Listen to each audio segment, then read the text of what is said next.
my sweet one. I have long pardoned you. Oh, the two words were so much alike. They still are. Though years have rolled over their heads. But this afternoon, my obligation ceases. Individually, I love you all with affection unspeakable. But collectively, I look upon you with a disgust that amounts to absolute detestation. What? Oh, pity me, my dear friends, for such is my sense of duty, that once out of my indentures, I shall feel myself bound to devote myself, heart and soul, to your extermination. Poor lad! Poor lad!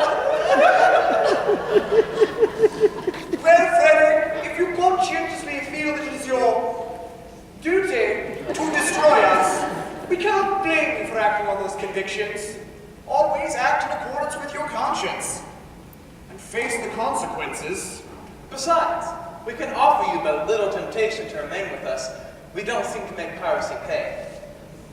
I'm not sure why we don't, but we don't. Alas, I know why. But I mustn't tell you. It wouldn't be right. Well, why not? It's only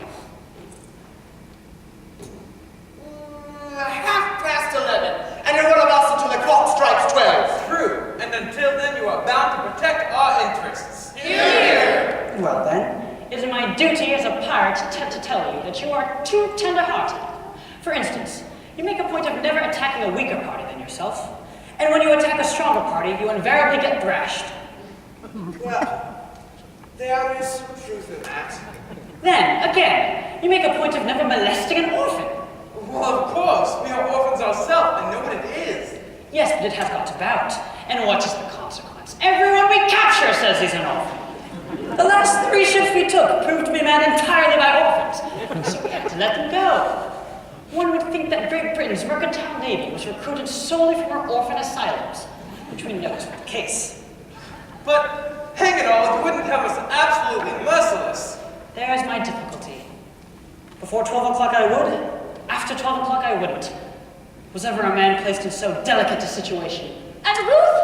Your own Ruth, whom you love so well and who has won her middle-aged way into your boyish heart? What is to become of her? Oh, he will take you with him.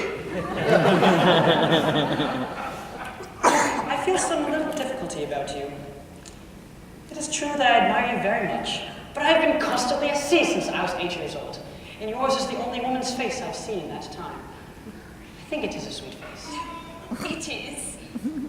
It is. I said, I think it is. That is my impression. But as I have never had an opportunity to compare you to other women, it is just possible I am mistaken. True. What a terrible thing it would be if I were to marry this innocent person, only to find out that she is on the whole plain. Oh, Ruth?